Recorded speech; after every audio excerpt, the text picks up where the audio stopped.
एक और अहम इशू पर जो है वो बात कर लेते हैं। पंजाब व्हीकल ऑर्डिनेंस में तरमीम के बाद सख्त जुर्माने, लाहौर हाई कोर्ट ने भी इसको रुकवाने की जो फौरी रुकवाने की इस्तदा है वो मुस्तरद कर दी है। इस हवाले से हम बात कर लेते हैं। इसको लेकर ट्रांसपोर्टर्स की हड़ताल जो है वो भी उसकी भी अनाउंसमेंट जो है वो उन्होंने कर दी है। हम बात कर लेते हैं road safety expert Nasir Shaikh साहब जो है वो हमारे साथ इस वक्त मौजूद हैं। अस्सलाम वालेकुम नासिर साहब, बहुत शुक्रिया ज्वाइन करने के लिए।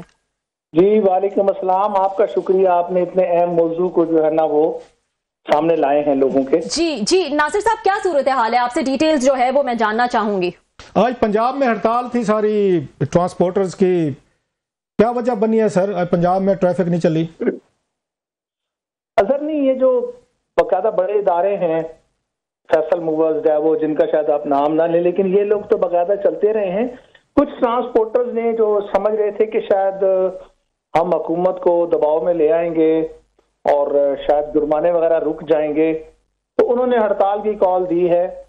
और अभी मरियम औरंगजेब साहबा ने अभी थोड़ी देर पहले उनका एक प्रेस रिलीज आया था कि कानून की खिलाफ वर्जी करने वालों को कोई माफी नहीं मिलेगी। बिल्कुल, दिन भर अफवाह चलती रही कि जी आज की हड़ताल के बाद ये फैसला किया गया कि जी फिलहाल उस ऑर्डिनेंस को मुअत्तल किया जा रहा है। अफवाहें थी, लेकिन मेरा ख्याल है कि वो ट्रांसपोर्टर्स ने अपना जो उन पर इस वक्त सख्ती बहुत ज्यादा की जा रही थी, कहीं भी कोई रहम नहीं किया जा रहा था, कहीं किसी को वार्निंग नहीं दी जा रही थी, तो जिस पर वो मजबूर हुए। लेकिन खैर, स्टेट से कौन टक्कर ले सकता है? क्लासर साहब आप तो बेहतर जानते हैं। शेख साहब एक बात बताएं, आप हमारे ही प्रोग्रामों में कई दफा ऑन रेगुलर बेसिस हमें डाटा शेयर करते रहे, वेरी अनफॉर्चुनेट एक्सीडेंट्स इन पंजाब स्पेशली, एक महीने में। अब आपके पास अभी भी होगा, मैं अगर आपसे पूछूं ना कि पिछले महीने पंजाब में रोड्स पे कितने एक्सीडेंट्स हुए, कितने लोगों की डेथ्स हुई है, कितने इंजर्ड हुए हैं, कितने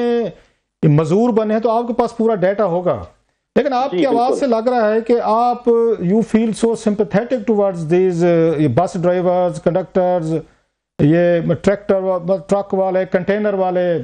आप किस साइड पे खड़े हैं सर? आप क्या समझते हैं? आप कहते हैं कि उनके साथ ज्यादती हो रही है या उनके साथ जुल्म हो रहा है? ये फिगर तो आप देते रहे हमें, आपने हमें बात शुरू किया सर।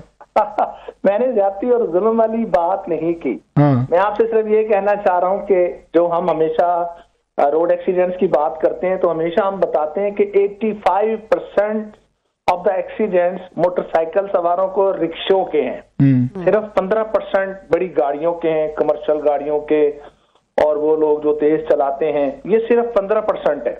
जाहिर है इस सड़क में जहां मोटरवे पर गाड़ियां एक्सीडेंट करती हों, ड्राइवर सो जाते हों, कुछ ना, सब लोग गलत नहीं है, मैं ये नहीं कह रहा, लेकिन जाहिर है कि अब अगर हुकूमत ने ये इकदाम लिए हैं, जागी है हुकूमत के, पिछले महीने 486 डेथ है पंजाब में, 486 और अब 486 900 कराची में है डेथ।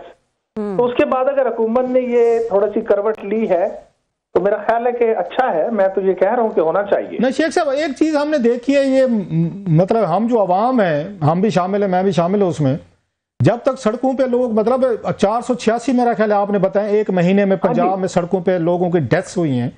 इतने दहशतगर्दी में नहीं मरते जितने सड़कों पर हो रहे हैं। अगर हुकूमत कुछ ना करे तो आप और मेरे जैसे लोग प्रोग्राम करते हैं कि लोग मार रहे हैं। हुकूमत अगर वहां पे थोड़ा सा वो कहे जी सर पे कोप पहन लो, कोई जरा वो लगवा लो, मिरर लगवा लो, कोई जरा थोड़ी सी पीछे लाइट लगवा लो, ये आपने इशारा नहीं तोड़ना, जुर्माने होंगे, चीजें होंगे, तो हम जाके अदालतों से स्टे ले आती है आवाम सर। मीडिया पूरा पीछे पड़ जाता है, सोशल मीडिया कहते हैं ये क्या कर रहे हैं आप? नहीं सर, अदालतों में जब गए हैं तो चीफ जस्टिस ऑफ पंजाब ने बहुत अच्छे रिमार्क्स दिए इस हवाले से कि कम उम्र बच्चों को मोटरसाइकिलें देते जिनके पांव भी नीचे नहीं लगते। चीफ जस्टिस साहबा ने पंजाब की बहुत अच्छे अंदाज से वकला को मुतमईन किया है कि ये हम सबकी बेहतरी के लिए है कानून। और मैं समझता हूँ पंजाब हुकूमत ने बहुत बहादुरी वाला ये कदम उठाया है, जुर्रतमंदाना कदम है।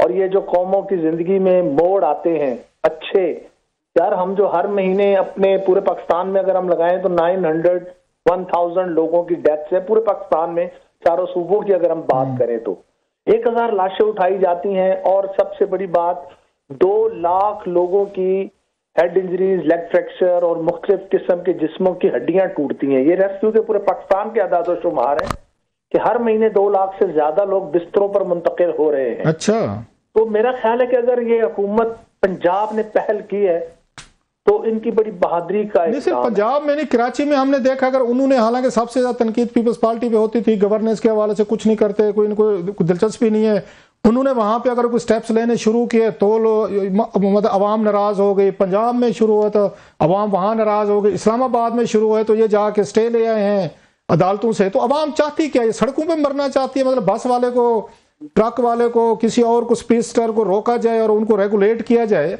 अवाम तो सबसे ज्यादा पहले रिएक्ट करते कि हमें कुछ ना कहें। सर क्लासराज में आपको बहुत अफसोसनाक एक बात बताने लगा हूं। मैं पिछले दिनों 3 दिन कराची रहकर आया हूं, ट्रैफिक पुलिस के साथ हमने मुख्तलिफ जगहों पर गए। तो जो DIG कराची है वो हमें एक शोहदा इनकी बनी हुई है, शोहदा के लिए ना एक जगह, वहां पर उन्होंने मुझे बताया कि हमारे पिछले 12 साल में 79 ट्रैफिक पुलिस के एहलकार और अफसरान मारे गए हैं सड़कों पर। 79 पिछले 12 साल में। जिस कौम में आप लगाएं कि ड्राइवरों का ये हाल हो कि वो पुलिस वालों को भी कुचल दें, तो फिर उस कौम को सुधारने के लिए ऐसी सख्ती जरूरी है, होनी चाहिए। अच्छा ये बताए, लाइसेंसिंग ये प्रोसेस क्या है? यहाँ पे सुना है वो भी ऐसे ही जो जाते आप दे देते, किसी का कोई टेस्ट भी करते हैं कि इसको ड्राइविंग आती नहीं? आप तो बाहर जाते रहते हैं, वहां भी मेरे दोस्त हैं लंदन में, आप भी जानते हो सफदर भाई हमारे, उन्होंने कुछ 17 दफा उन्होंने टेस्ट दिया वहां पे लंदन में, उनका 18वीं दफा जाके पास हुआ। 17 दफा उन्होंने मुझे बता रहे थे कि उनका टेस्ट फेल हुआ। तो बाहर तो हम एतराज नहीं करते, वहां पूरी ड्राइविंग भी करते हैं, कानून भी फॉलो करते हैं। दुबई हमसे 2-2.5 घंटे की उस फ्लाइट पे, वहां तो कोई इशारा नहीं तोड़ता, वहां पे कोई स्पीड नहीं लगाते, वहां पे कोई बगैर लाइसेंस नहीं चलाते। सारी आजादी मादर पिदर हम यही पाकिस्तान में मांगते हैं। सर नहीं सर, ये IG पंजाब जो है डॉक्टर उस्मान अनवर, इन्होंने कोई तकरीबन कुछ 6 माह पहले एक प्रेस कॉन्फ्रेंस की थी, जिसमें उन्होंने एतराफ किया था कि हमारे यहाँ 2.5 करोड़ रजिस्टर्ड व्हीकल्स हैं पंजाब में। अच्छा। जबकि ड्राइविंग लाइसेंस जो है वो 50 लाख के पास भी नहीं है। तो उन्होंने कहा था कि 2 करोड़ के करीब मोटरसाइकिलें, गाड़ियां बगैर ड्राइविंग लाइसेंस के सड़कों पर दौड़ रहे हैं और हमने इस तादाद को कम करना है, लाइसेंसिंग बढ़ानी है। जिसके बाद उन्होंने पूरे पंजाब में हिदायत जारी कर दी कि जो बंदा मोटरसाइकिल आपके पास चलाकर आता है उसका कोई टेस्ट लिए बगैर आप उसको ड्राइविंग लाइसेंस जारी करें, उससे बस फीस ले ले। तो ये पूरी। अच्छा ये बताएं, आपने कहा बड़ी अच्छी बात की सर, ठहरे, मैं आपके डाटा की वजह से कह रहा हूँ कि लाइसेंस दे तो जो भी बाइक चला के आया है, क्या उसके बाद तकरीबन साल होने वाला है, मेरा ख्याल 6 महीने से ज्यादा हो गए, साल हो गया है, उसके बाद एक्सीडेंट्स में बाइक्स के ये कमी आई है या वैसे के वैसे या इजाफा हुआ है? आपकी क्या रीडिंग है, क्या डाटा कहता है सर? अगर लाइसेंस बना के दिए, जो भी बाइक चला के आ गया है दे दो भाई, तो उसके बाद ये ड्राइविंग ठीक हो गई, रोड्स ठीक हो गए और बाइकर्स भी बिल्कुल एक्सीडेंट कम हो गए, उसके बाद आपकी क्या रीडिंग है सर या डाटा? देखें सर, जहां तक बात है, पिछले मैंने बताया कि 6-7 महीने पहले IG साहब ने प्रेस कॉन्फ्रेंस की थी और पिछले 3 महीने अगस्त, सितंबर, अक्टूबर और इसमें नवंबर भी शामिल हो गया है, पंजाब की तारीख की सबसे ज्यादा अमवात हुई हैं और सबसे ज्यादा मोटर बाइक्स के एक्सीडेंट हुए हैं। ये पिछले 4 महीने में, हम अगर पूरे पिछले 10 साल का डाटा उठा लें तो पिछले 4 महीने में, इसका मतलब तो ये है, आपने इतनी बड़ी बात कह दी है, मेरा ख्याल जिसने भी सुना होगा एक दफा कांप के रह गया होगा। तो ये तो लाइसेंस टू किल दे दिया है। पहले चलो ये था हम रोना रोते थे कि लाइसेंस नहीं है, तो इसका मतलब है आप उन लोगों को लाइसेंस दे दिए मास पैसे लेके जो अभी भी एक्सीडेंट्स कर रहे हैं, जिनको ड्राइविंग सेंस नहीं है, रोड पे कैसे आना है। पुलिस का महकमा जो है वो बुरे तरीके से नाकाम रहा है, लोगों को पहले उनको ट्रेन करके उनको बाकायदा वो करते ड्राइविंग लाइसेंस। दुनिया भर में ड्राइविंग लाइसेंस लेना सबसे इम्पॉसिबल काम है। तो पंजाब में बदरबाट कर दी गई है कि पैसे लेके, अरबों रुपए के लेके, फीसें लेके, अब आप बता रहे हैं कि यहाँ से सबसे ज्यादा एक्सीडेंट्स हुए हैं लाइसेंस लेने के बाद। तो इसका फायदा क्या है सर?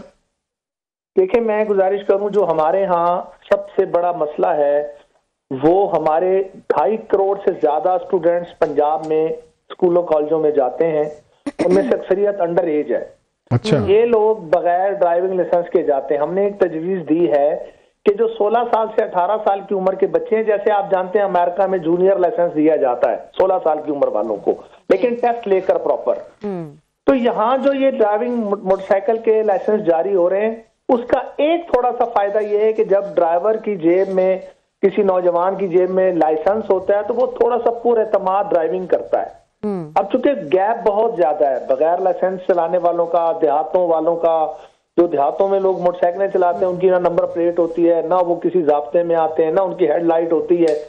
तो ये 2-3 तबके हैं जो इस रोड पर ना जी एक्सीडेंट का बाइस भी हैं और कुछ लोग हैं जो बाइस नहीं है। मसलन 16 से 18 साल के जितने तुलबा जो अपने पूरे घर की जिम्मेदारी उठाते हैं, अपनी बहन को भी छोड़ के आ रहे हैं रास्ते में, उनके वालिद के भी, ये जरूरी चीज है। हम अगर इस वक्त पंजाब हुकूमत बहुत से इकदाम उठा रही है, तो अगर वो अमेरिका की तर्ज पर 16 से 18 साल के बच्चों को ड्राइविंग लाइसेंस दे टेस्ट लेकर,